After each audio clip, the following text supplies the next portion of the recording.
Hello, my miracles. It is that time again, another Coffee and Crime episode.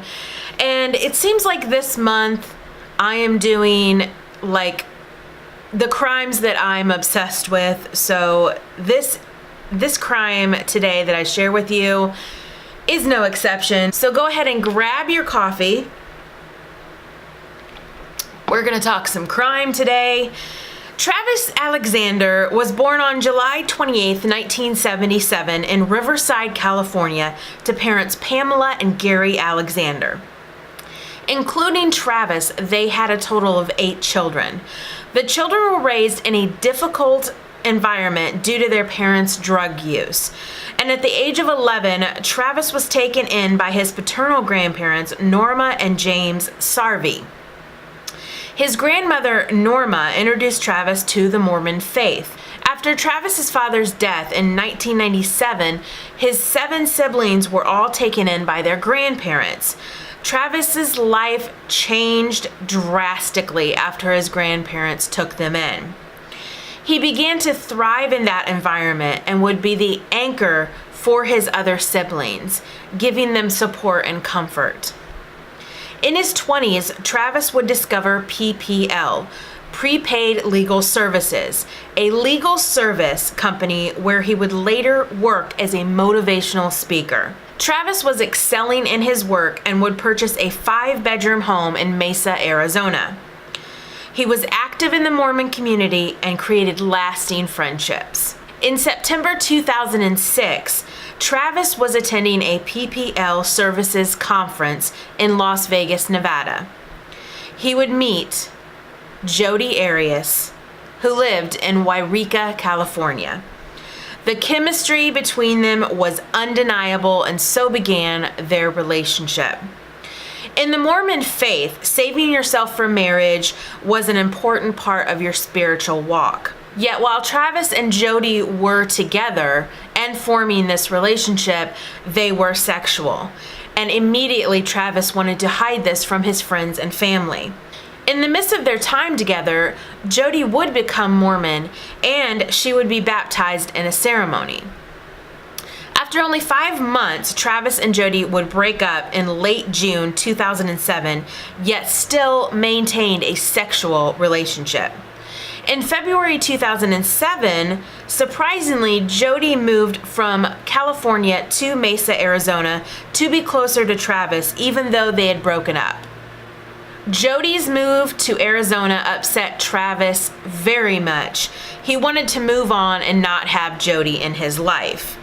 Realizing this, Jodi moved back to Yreka, California in March 2007. Throughout their breakup, it seemed as Travis couldn't stay away from Jodi, so their communication continued. In June 2008, Jodi rented a car and made her way to Utah to visit Ryan Burns, whom she had started a recent relationship with. When Jodi arrived, her blonde hair was dyed dark brown and she had several cuts on her hands. The visit was short and Jodi would drive back home. On June 9th, 2008, after days of no communication from Travis, some friends gathered at his home. As they entered the home, they found nothing out of the ordinary. Travis had roommates living with him at the time, and even though they had not heard from him, it wasn't unusual due to the fact that Travis would take random trips, vacations, and he would work odd hours. As friends made their way up to Travis's master bedroom, a faint odor became apparent. They recovered a spare key, since Travis's room was locked at the time, and made their way into his bedroom. Blood was on the floors and walls throughout the room and into the bathroom. Travis was found in the shower. He had been stabbed 27 to 29 times, his throat had been slit, and he suffered from a gunshot wound to the head.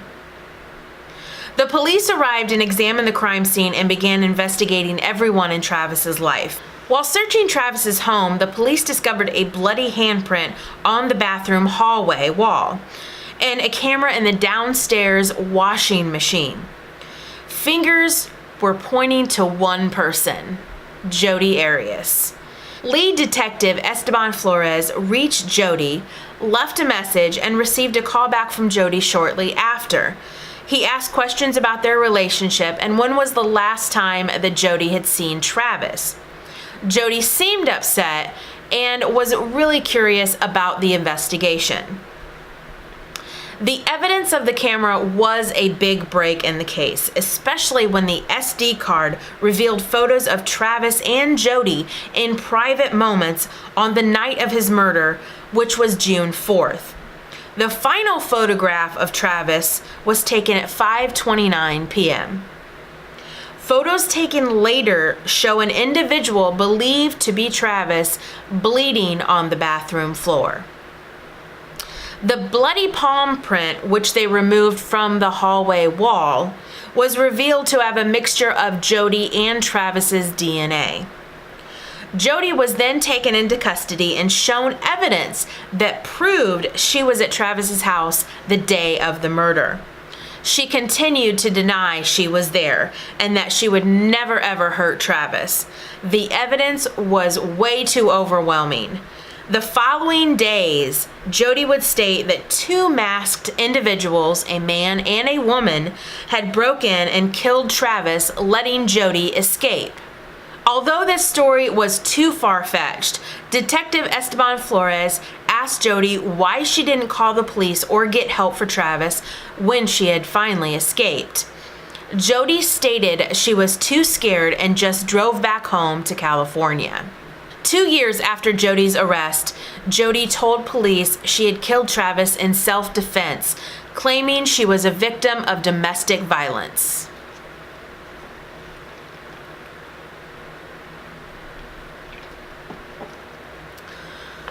I lived in Arizona at the time of this crime, so I began to become a little obsessed with this crime.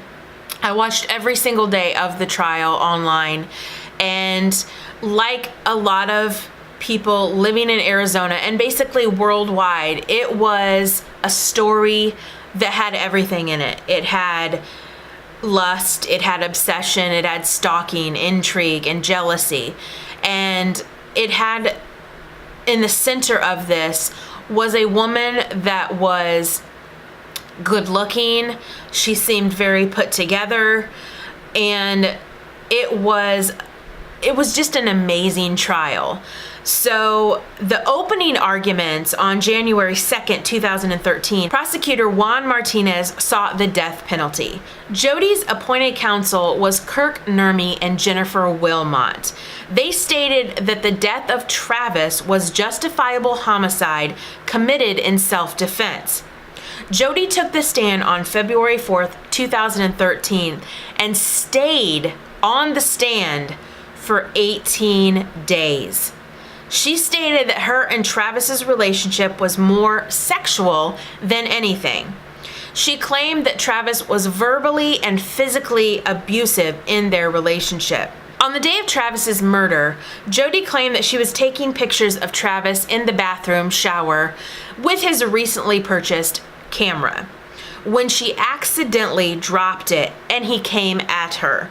She stated that Travis had said he was going to kill her.